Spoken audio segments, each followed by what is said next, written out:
Ay, bakit ganito? Ang tingkad. Parang gumagamit ako ng highlighter sa labi. Grabe! Parang pareho lang. Parang ka talaga naglagay ng marker sa labi. Ano na to? Ang isang taon na ba to? Parang tinatuan na yung labi ko. Hindi siya ganun ka-exciting yung shades.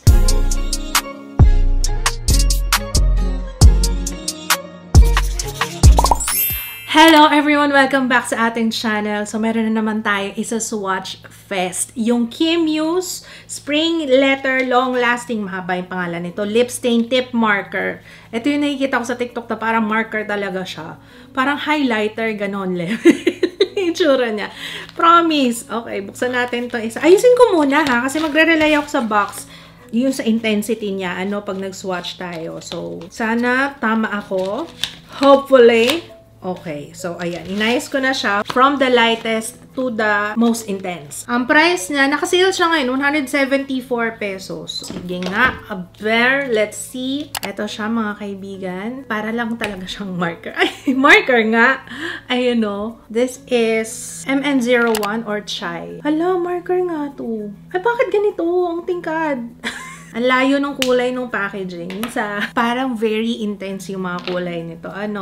So, that's Chai. Nag-lip balm lang ako sa labi. So, tanggalin natin ito. Ayan lang. Ako, ito na naman tayo. Hindi ka ba talaga nadula?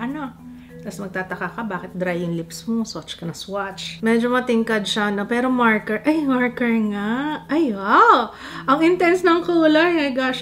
Amoy pabango. Ba't amoy pabango siya? Hindi ako fan ng applicator. Parang ang harsh niya sa labi ko. Medyo scratchy siya. Pero ang intense ng kulay nito highlighter nga. Parang gumagamit ako ng highlighter sa labi. Okay, ayan si Chai. Gaano ka-intense? Pero burahin nga natin. Wala na. Nag-iwan na siya ng stain. Grabe! Intense! Let's move on sa next shade. This is Cartoon Coral. Okay, yung mag-rely sa kulay ng box. Kasi ang layo ng box doon sa pinakakulay niya talaga. Pag inilagay mo na sa... Pag in-swatch mo and sa labi. Okay, ayan siya. At parang pareho lang. This is Cartoon Coral. Let's see.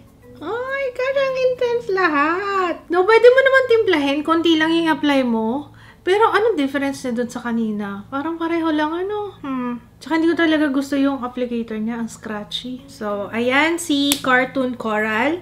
Let's move on sa next shade. Kahit nalagyan ko ng foundation, tingnan nyo. Talagang sobrang intense na. Apricot Kiss. Ayan si Apricot Kiss. Ano man difference? Meron naman. Pag tinignan mo closely, pwede mo naman siyang timplahin kung ayaw mo nang masyadong intense. Konti-konti lang yung ilagay mo. Parang ka talaga naglagay ng marker sa labi. Legit. So, ayan si Apricot Kiss. Ang tingkad. So, patingkad tayo na patingkad. Tama ba? Next shade is, ito, MP01. Mga peach na yata to. Medyo pinkish. Peach Fizz. Ayan, mapink na nga siya. Medyo mapink. Pero gusto ko siya sa inner corners ng mouth ko kasi abot na abot yung kanto. Grabing intense yung kulay niya. Yun lang masasabi ko. Pero ito, so far, medyo kakaiba siya dun sa una, no? This one is medyo ma-pink. Peach Fizz. Maganda siya actually. Tsaka malambot sa labi. Tsaka once na mag-set na siya, hindi na siya gagalaw. Yan na siya. And okay, mag-alala. Wear test natin to, okay? Next shade is Very Good Pink. Ito, puro pink naman. Talagang pare-pareho na sila. Feeling ko pinapahirapan lang ng sarili ko. Kasi andito na tayo sa pink shade. Parang almost pare-pareho na sila ng kulay. Do you agree? Honestly, hindi ko na talaga makita yung difference niya dun sa previews. Siguro ito mas matingkad. Pero almost the same. Nagigets niyo ba ako? Ayan si Very Good Pink. Ayan. Feeling ko ito mas pink na pink talaga. Kanina medyo may pagka-peach pa ng konti. Ayaw niya na talagang matanggal. Ayaw niya na. Kahit dito, sa daliri. Hala. Grabe. Grabe. May 4 pa tayong shades. Kailangan ko lang talaga siya i-cover para makita natin yung next na shade. Next shade is Deep Fuchsia. Diba? Puro mga pink na talaga siya. Feeling ko at this point talagang pinapahirapan ko na lang yung sarili ko. Pare-pareho na sila. Posible naman siya na i-blend using your fingertips. Posible naman. Basta make sure na habang hindi pa siya totally nagsiset. Pero hindi talaga ako fan. Kaya mas gusto ko pang blend yung daliri ko kasi yung applicator niya scratchy. Parang feeling ko matotraumatize yung labi ko. Nagsaswatch na nga tayo. Traumatized na nga siya, diba? So, ayan si Deep fuchsia. Ito naman, ako mga red naman to. Let's start with Vitality Coral Red. May Vitality talaga, sis. Vitality, oo. Oh, ayan. Bumalik na naman tayo sa shade kanina. Ala na, pare-pareho na talaga sila. Ito yung kanina. Parang kakulay ng mga first na swatch natin.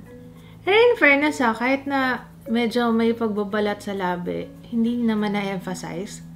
Hindi siya nagsisettle doon sa edges ng nagbabalat. Parang ink talaga siya. Ayun, ink. Parang peripera. Parang ganun. I mean, yung pinakasikat sa peripera ha. Ayan. Alright. So, ayan si Vitality Coral Red. Grabe, intense nitong shade nito. Grabe naman. Ano na to? Ang isang taon na ba to? Ayan na yung kulay ng labi ko. Kung naghanap kayo ng pangmatagalan, feeling ko, ito na siya. Diyos ko po, mga 3 days. Hindi pa nakakaitim ng labi ito? Oh my gosh. Next shade is Deep Rose. Parang maganda to. Ito yung medyo, ano lang, medyo light siya ng konti. Talaga ba? Hindi ako naniniwala. Ala, grabe. Pang ilang araw talaga to. Pero in fairness, ang ganda ng kulay niya. Deep Rose is ganda. Parang tama yung halo ng pink at saka ng coral, you know? Ayan, ito siya. I like it. Ito yata yung lip product na habang binubura mo, mas lalong nagiging intense. Oh my gosh, parang tinatuan na yung labi ko. Last shade na tayo and of course, ito na yung susuotin ko, no? Kasi sobrang patong-patong na talaga yung kulay sa labi ko. Pero maglalagay muna ako ng foundation para kahit papano is ma-appreciate natin yung kulay niya, ha? Okay, Berry Rose. Ayan yung lahat ng swatches. Almost the same sila sa isa't isa. Diba? Gagawin ko siya full application. Naririnig nyo? Kaya ayun, naririnig niyo yung pagka-scratchy. Okay yung tip niya. Yun nga lang, dahil scratchy siya, hindi smooth. Gets? Yun, kaya medyo may struggle pa rin. Pero ito nasa shape mo talaga ng maayos yung labi mo dito. Grabe yung kulay ng labi ko. Tingnan natin up close. Okay, para makita niyo kung ano itsura niya on my lips. I actually love the color. Ayan. Okay naman siya. Ayan, for a change, sobrang intense. Meron ako na-feel na parang nangulunto yung labi ko. Medyo feeling ko nagda-dry yung labi ko. So, maglalagay ako ng lip gloss para YOU yung gamit ko. This is my favorite na lip serum. Nakaka-moisturize talaga to. Okay, lalagay lang ako para kahit pa paano ma-moisturize yung aking labi. Kasi baka nagre-reklamo na siya. Pero yung stain, grabe. Naiwan talaga yung stain sa labi ko. And sa daliri ko. And feeling ko hindi ko na rin ito matatanggal. Grabe Okay, so wear test natin to. Saktong-sakto. Pagkatapos natin mag-swatch, kakain. Let's see kung anong itsura niya ha. Pero wala akong nakita na yung nag-transfer sa ngipin. Wala akong nakitang ganon. Feeling ko medyo na yung lip gloss. So, tatanggalin ko rin yan. Tinatanggal ko rin yan yung excess na gloss. Basta ma-moisturize yung labi ko, okay na sa akin yan. May nagta-transfer sa tissue.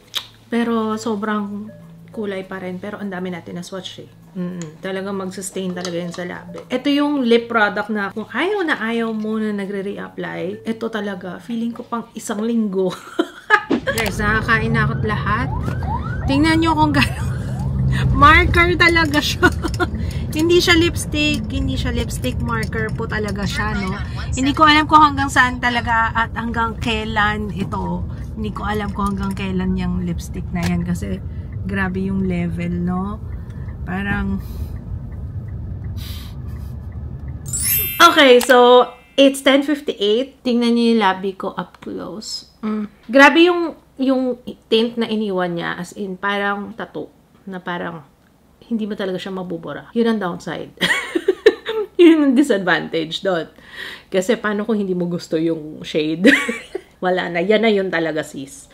So, siguro pang matagalan talaga to. Mga 3 days siguro tatagal nito. No? Grabe. Pero pag tinignan nyo ng malapitan, hindi even yung pagkakakulay sa labi ko. Well, sabi ko nga, diba, nag-swatches tayo kanina. So, isa rin sa expected ko na yan. Pero, makikita nyo naman, hindi ko to dala.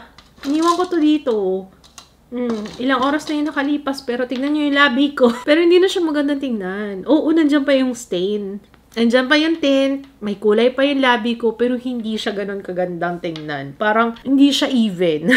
Alam mo yung nagbura ka ng waterproof or transfer-proof na lipstick tapos hindi mo natapos yung pagbubura. Ganun yung itsura niya. So, yun. Okay naman siya. Nagsustain. Parang marker talaga siya. Ay, siguro kung magaganda yung shade nito, talagang, ay, wow! Pero almost the same kasi sila. Pare-pareho. Ano? Parang walang something exciting. Hindi siya ganun ka-exciting yung shades. Okay naman sana siya kung tatagal ng ganyan. Tapos, basta yung shade is, hindi naman mukhang highlighter. Mukha kasing highlighter. Eh, sobrang tingkad niya talaga. Pero, ayan, at least, natry ko. Pero I won't say na favorite ko siya. Siguro magagamit ko, pero rarely. Pagka gusto ko sobrang kulay ng labi ko, tapos ayaw kong mag-touch up na mag-touch up. Yan. Yan. Pwede. Shades lang. Ako talaga yun lang concern ko eh. Yung shades. Pare-pareho sila. Diba, no? Medyo ano lang ako kasi hindi ko alam yung ingredients nito. Nasa box ba? Mapait kasi siya. Sa totoo lang. Wait, tika lang nga. FDA approved ka ba? Hindi ko siya makita, guys eh. Pero marami advisory. Sa same brand, pero iba yung product. Hindi tong exact na product. I'm not sure kung under registration or under processing pa lang. Pero, ayun, something to note. Siguro kung mas toned down yung mga shades niyan, ay, bet ko talaga yan. Kaso, tingkad kasi lahat, 'di ba? Sobrang tingkad talaga. O kailangan talaga ganyan katingkad. Pero yun, anyway, na-enjoy ko naman siya na sobrang kulay ng labi ko the entire day. So, ayun lang. Let me know your thoughts kung nasubukan nyo na to. Ayan. Kung meron kayong request na gawa natin na Swatch Fest, of course. Alam nyo na, comment down below. So, ayun lang. Thank you so much for watching. Sana nakatulong itong video na to. Kung hindi ka ba nakakapag-subscribe, make sure to subscribe and turn on the notification bell para lagi nga updated every time may bago tayong upload. And I will see you again on my next one. Bye! Hey, day 2. Tingnan niyo yung labi ko.